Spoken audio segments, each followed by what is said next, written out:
On this week's Keeping It Real, Cam recalls a time when he was very much out of his element and was slightly afraid for his life.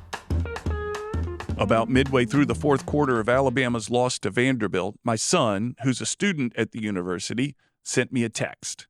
It read, "Can I transfer?" I laughed.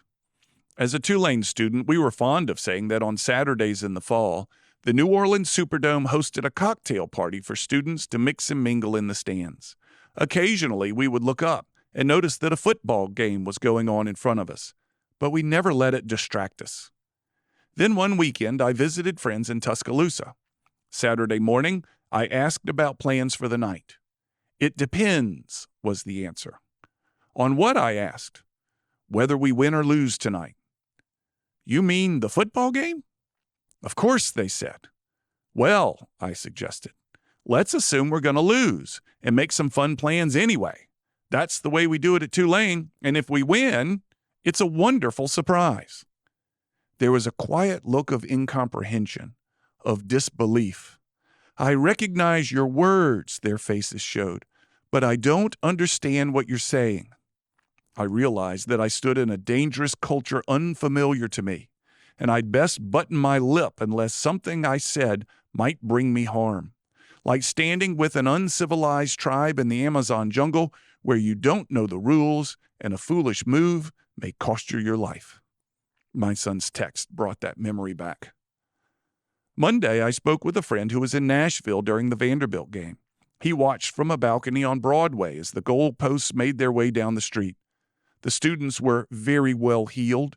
They were lifting the goalposts over the cars and apologizing if their impromptu parade was inconveniencing drivers. They were very kind, very nice. Bear Bryant's advice on what to do when you're in the end zone, act like you've been there before, was lost on him.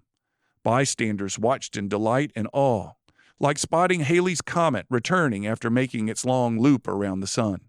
It was a lifetime event. He said even the police were in on it, blocking traffic and making way. I have a friend who's quit smoking except for the second half of Alabama games. He watches through a window, one cigarette after the other. Another who only watches alone in his small home office where he can't be disturbed and no one can be offended by his cursing. I have some who make everyone stand up and change places when something goes wrong on the field, as if new seats in the room will bring better luck. Saturday, I'll be watching the Alabama-Tennessee game with my father, my two brothers, my son, and some nephews at a work weekend at my father's camp in Clark County. I am a Tide fan, after all. But there will be no strange hocus-pocus from us. Just my Lucky Bama hat, my favorite Bama shirt, and my Lucky Bama sock. Just one sock. I tried wearing them both again during the Vanderbilt game. It's my fault they lost. I'm very sorry. I took the bad one off and burned it. Roll Tide, y'all. To hear more commentaries, search for Keeping It Real with Cam Marston on your favorite podcast app or follow Cam Marston on social media.